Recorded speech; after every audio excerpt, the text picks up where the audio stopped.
오늘 말씀 보도록 하겠습니다. 오늘 말씀 제목이 뭐죠? 예. 여러분, 임마누엘이 무슨 뜻이죠? 네, 하나님이 우리와 함께 하신다라는 뜻을 갖고 있습니다. 분명히 우리 주님은 이 말씀 그대로, 약속 그대로 여러분과 저와 늘 함께 하고 계심을 믿습니다. 그런데 지난 시간에 왜 우리가 하나님이 나와 함께 계심을 잘 느끼지 못할 때가 많다라고 말씀드렸습니까? 마지막 설교에 보면 하나님의 주권을 우리가 잘 인정하지 않기 때문에 그래요. 우리의 심리는 우리가 뭔가 잘 되고 내가 계획했던 일들이 딱 계획대로 차근차근 진행되고 이렇게 성과를 이뤄냈을 때 우리의 어떤 이러한 심리적인 안정을 통해서 하나님이 나와 함께 계신다라는 어떤 그런 마인드 컨트롤이라고 할까요? 그런 것들로 인해서 하나님이 함께 계신다라고 느끼죠. 반대로 뭔가 내가 계획했던 일들이 틀어지고 어긋나고 그러면 하나님이 나와 함께 계시는 게 맞을까? 또는 하나님이 나를 사랑하는 게 맞을까? 뭐 이렇게 의심하지 않습니까? 그런데 성경은 그렇지 않다라고 말씀드렸어요. 나의 어떤 그 상황과 상관없이 우리 주님은 나와 함께 계신 것이죠. 할렐루야. 여러분, 이 같은 임마누엘 사상이라고 그러죠. 임마누엘 사상. 하나님이 나와 함께 계신다. 또는 임마누엘 정신. 이것은 너무도 중요한 겁니다. 왜냐하면 타락한 현대 사회에서 유일하신 하나님을 믿고 그의 백성으로서 살아가는 데 있어 너무나도 중요한 사상이 임마누엘 정신인 것이죠. 왜냐하면 하나님의 나라는 죽어서 가는 나라가 아니기 때문이라고 말씀드렸어요. 죽어서 가는 공간적인 개념의 하나님의 나라가 아니라 하나님 나라란 자기 백성을 버리지 않고 영원히 함께 하시며 영원히 다스린다라는 통치적 개념에서 하나님 나라를 예수님이 설명하셨기 때문에 그래요. 그래서 여러분, 이 땅에서는 뭐 아무렇게나 살다가 뭐 예수 믿고 또 믿는다라는 그 개념이 어떤 확신적인 개념, 뭔가 역사적인 정보를 아는 그 수준에서 하나님을 믿는다라고 생각해서 그 믿음을 가지고 천국 갈 수 있을 것이다 라고 생각하는 그것 또한 잘못된 믿음의 기준이라고 제가 과거 설교를 통해서 말씀을 드렸죠. 여러분, 우리의 구원자이신 예수님이 자기 사명을 다한 것으로서 우리의 관계가 끝난 게 아니에요. 그가 십자가에 죽으시고 부활하셔서 어디에 올라가셨죠? 예, 하늘에 올라가셔서 하나님 우편에 앉아 계시는 그 사건, 그것으로 끝난 게 아니라 여러분, 그 모든 것을 다 뛰어넘고 십자가와 부활로서 보여주신 은혜가 있다면 주님은 우리와 함께 영원히 함께 하시겠다라는 의미인 거예요. 그 아들을 우리의 죄값으로 우리를 위하여 대신 죽게 하신 그 사건을 통해서 우리가 발견하고 도전받는 것이 뭐냐면 하나님이 나를 사랑하고 계시는구나. 여러분, 사랑이라는 그 단어 속에서는 무엇을 생각해야 되냐면 관계가 형성이 되는 거죠. 여러분, 관계 없이는 그 누구를 사랑할 수 없는 거 아니겠습니까? 아니에요? 뭐 짝사랑도 있긴 하지만 뭐 짝사랑은 진짜 사랑이 아니지 않습니까? 우리가 사랑이라고 했을 때 사랑은 관계 속에서 서로 사랑하는 것을 우리가 말하는 것이죠. 여러분, 부부관계에서 힘들 때가 그 사랑을 나의 배우자로부터 느끼지 못할 때 마음이 힘들어지는 것처럼 우리가 그리스도 안에서 주님께서 우리를 위하여 죽으시고 부활하신 그 사건을 통해서 우리가 깨닫고 도전받는 것이 뭐라고요? 주님이 나를 사랑하고 계시구나. 그리고 나와 관계를 맺고 계시는구나 라는 것을 우리가 도전받는 거 아니겠습니까? 여러분, 그리고 이뿐만이 아니에요. 이스라엘을 여러 모양으로 지켜 보호하셨던 것처럼 주님은 오늘도 여러분과 저를 동일한 은혜 가운데 이스라엘 백성들을 불기둥과 구름기둥으로 지켜주셨던 그 은혜가 오늘 여러분께도 동일하게 있음을 믿으시기 바랍니다. 그 위로와 그 힘이 담긴 사상이 임마누엘 사상인 거예요. 그러니까 이러한 것을 통해서 우리가 이 땅 가운데서 살아가고 버틸 수 있는 것이죠. 그러므로 마태복음 시작 가운데 족보와 함께 나타난 이 임마누엘, 예수님의 탄생을 통해서 그 탄생하실 메시아가 누구냐? 임마누엘이다 라고 말하는 그 의미를 우리가 잘 알고 도전받아야 하는 것이죠. 여러분, 마태복음에 나타난 임마누엘 사상이 유대 사회에서 이스라엘 가운데 어떤 의미로서 사용되었는지를 먼저 도전받고 이해해야 됩니다. 그래야 오늘을 살고 있는 여러분들, 더 나아가 영적인 이스라엘 백성들인 우리가 이 임마누엘 사상을 가지고 이 땅에서 살아갈 수 있는 거 아니겠습니까? 그리고 이 같은 임마누엘 사상이, 이 말씀이 어디를 근거하고 있고 그 근거 속에서 나타난 하나님의 모습이, 형상이 무엇인지를 발견해야 되는 것이죠. 그래서 오늘은 그 임마누엘 말씀이 어떤 근거를 두고 우리에게 전해지고 있는지를 살펴보는 시간 갖도록 하겠습니다. 여러분, 마태복음 1장 23절에 보시면 보라, 처녀가 잉태하여 아들을 낳을 것이요 그 이름을 임마누엘이라 하신 이 말씀의 근거는요, 이사야서 7장의 말씀을 근거로 하고 있습니다. 그러니까 마태복음 1장의 이 이야기는 이사야서의 그 예언자의 말씀이 성취되고 이루어졌다라는 것을 보여주고 있는 것이죠. 여러분, 화면을 보시겠습니다. 다 같이 한 목소리로 한번 읽어볼까요? 14절까지 시작.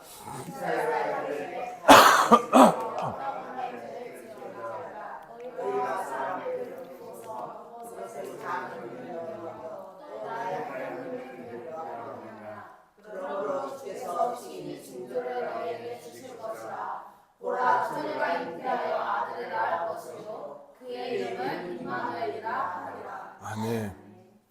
여러분, 이사야 선지자가 활동했던 시기가 어디냐면, 여러분, 그 솔로몬이 하나님의 명령을 따라 살지 않고, 솔로몬 왕, 다윗의 두 번째, 그러니까 다음 왕이었던 솔로몬이 하나님의 말씀을 섬기지 않고, 하나님을 섬기지 않고 우상을 섬김으로 인하여 하나님의 진노를 받습니다. 그래서 그의 아들들로 인하여 이스라엘이 원래 하나였던 나라가 두 나라로 두동강이 나죠.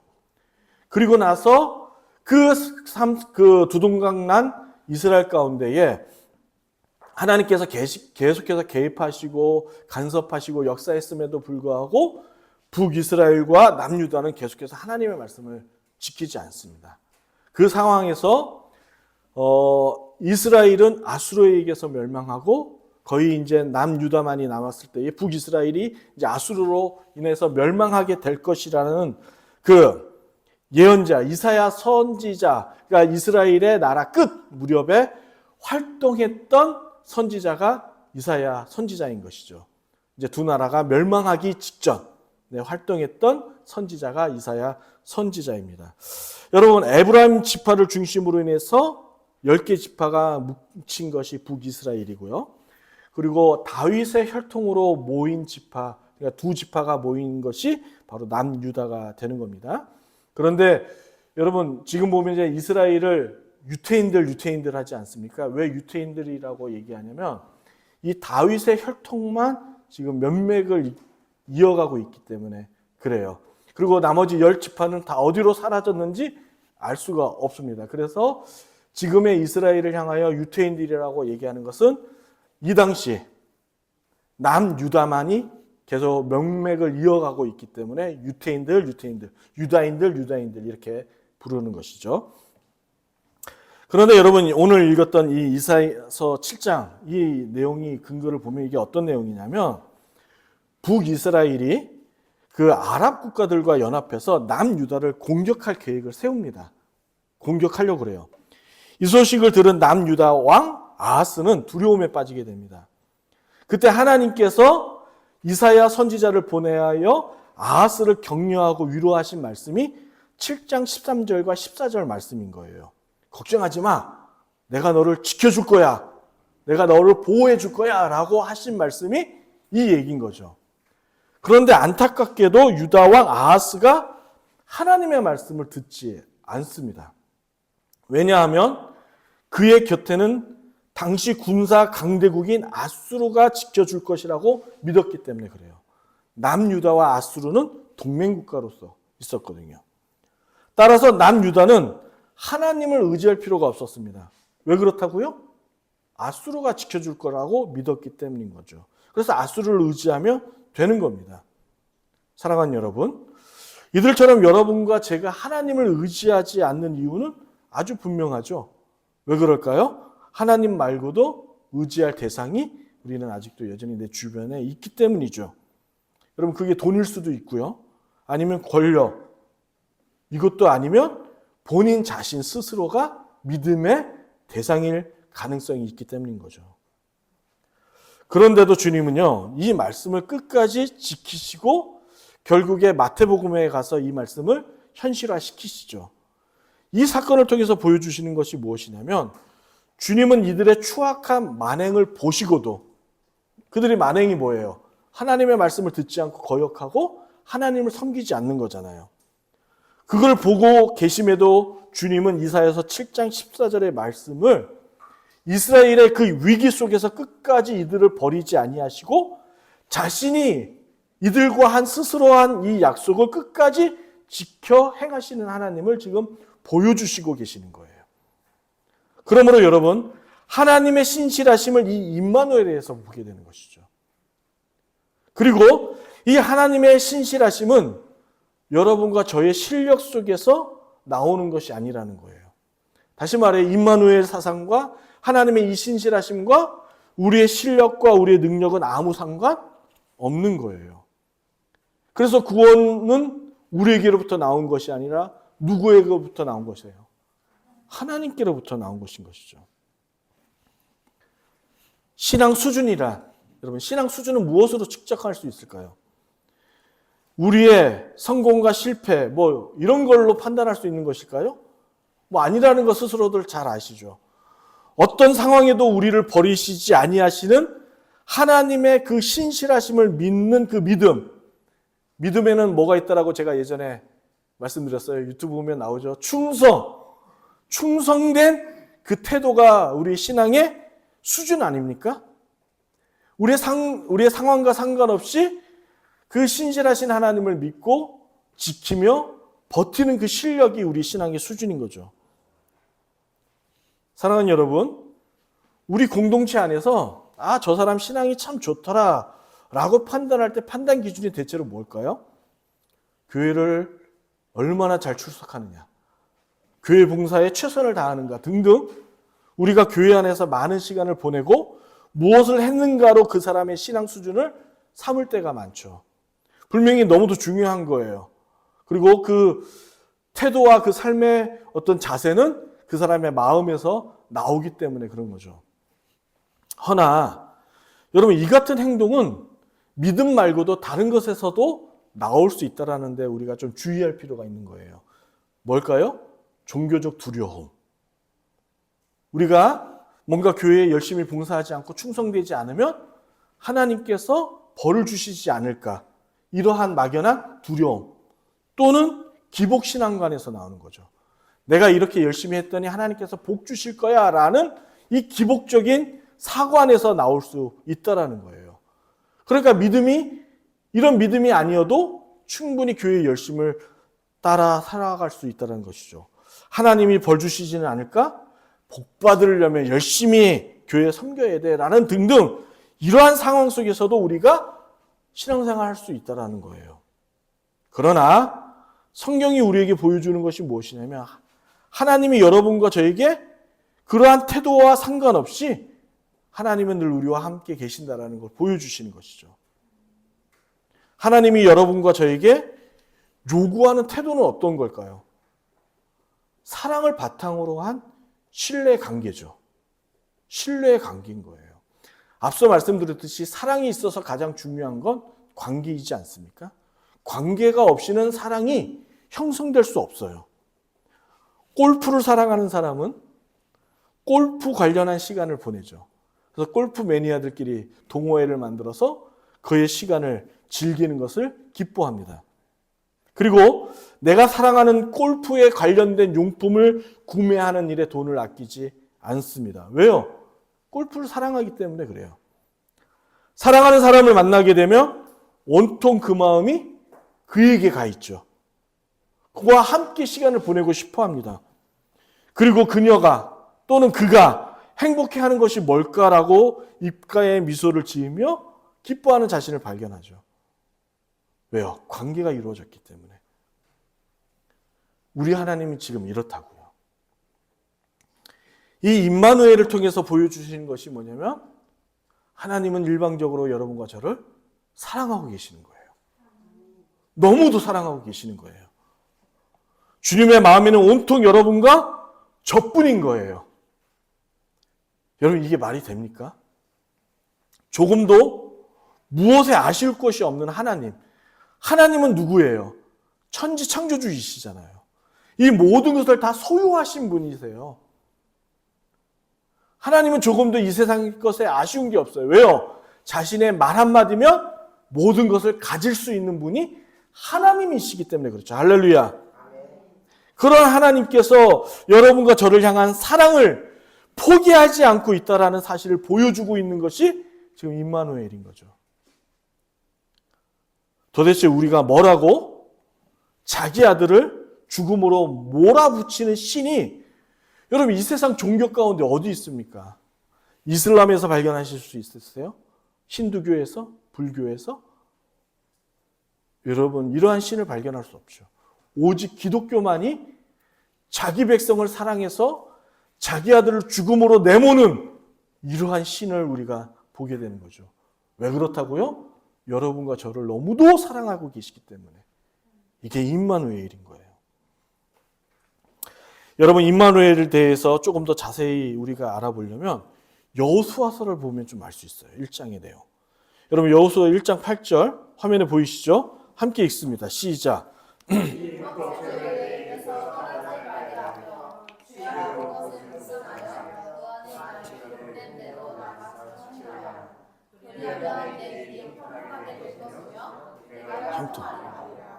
아멘. 여러분 이제 여호수아서의 배경을 아시잖아요. 이제 출애굽 40년을 다 마치고 1세대였던 여호수아와 갈렙을 제외한 모든 출애굽한 1세대는 광야에서 다 죽죠. 다 죽습니다. 왜요? 하나님께 범죄했기 때문에 다 죽고 광야에서 태어난 2세대를 데리고 여호수아와 갈렙이 지금 가나안 땅으로 들어가는 상황이죠. 그런데 누구도 못 들어가죠? 우리가 잘 아는 모세 형님도 못 들어갑니다. 왜요? 하나님 앞에 범죄함으로 말미암아 가나안 땅에 못 들어가게 됩니다. 그래서 이 거대한 제국은 아니죠. 거대한 이 민족의 나라의 그 이스라엘을 여호수아가 이제 지도자로서 담당하게 된 거예요. 그런데 두려움이 생긴 거죠. 여러분, 저도 우리 교회 지금 인원이 한 1000명 정도 되지 않습니까? 저 이렇게 적은 인원수도 어쩔 때는 되게 제가 떨리고 불안할 때가 많아요. 어떻게 하나님의 나라를 우리가 같이 이끌어갈까라는 두려움이 생기는데 장정만 60만 명이면 100만, 200만 명이 넘는 그 민족을 여호수아가 이제 앞서 하나님과 관계를 맺고 하나님의 계시를 받았던 그 위대한 지도자 모세를 이제 잊어버리고 이제 뒤로 하고 이제 자기가 직접 이스라엘 민족을 이끌어가야 한다는 그 사실이 얼마나 여호수아에게 두려웠겠어요. 이런 상황 속에서 하나님께서 여호수아의 마음을 너무도 잘 알죠. 다음 화면에 보시면 9절을 한번 보겠습니다. 9절에 이렇게 얘기하시죠. 함께 읽습니다. 시작.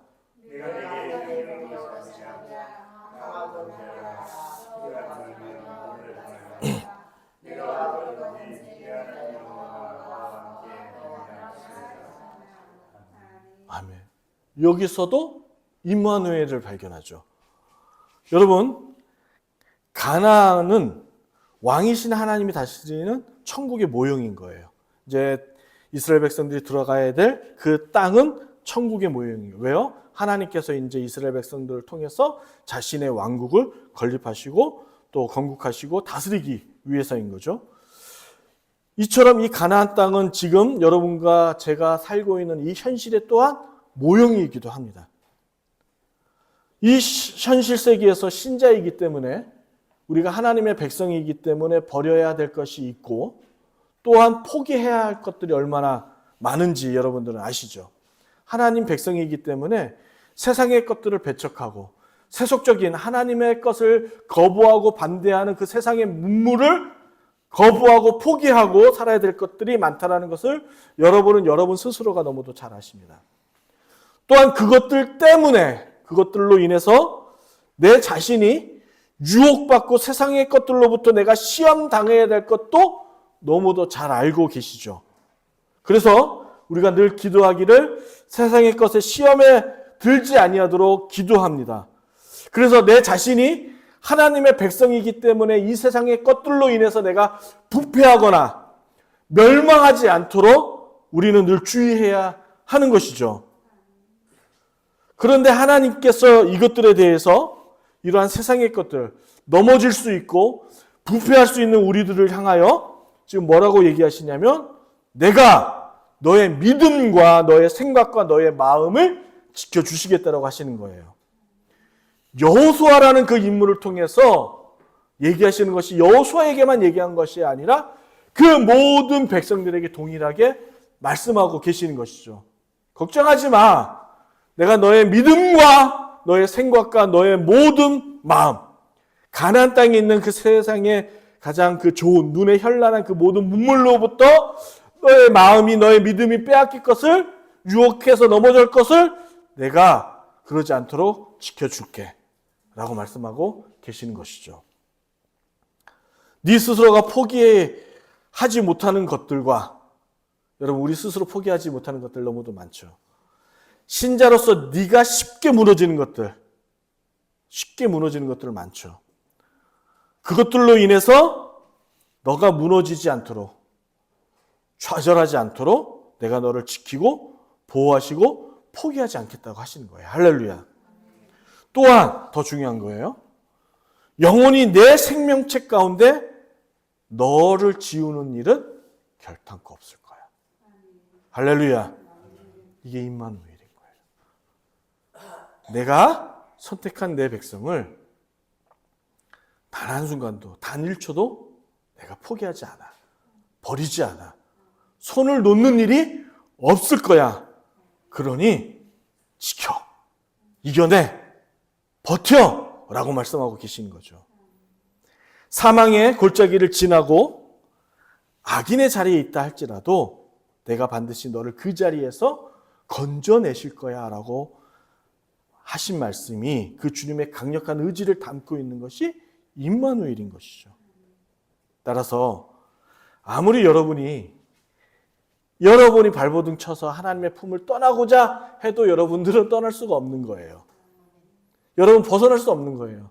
손오공이 누구 손바닥 아니라고요? 네, 부처 손바닥 안에 있듯이 여러분은 주님의 손바닥 안에 있는 거예요.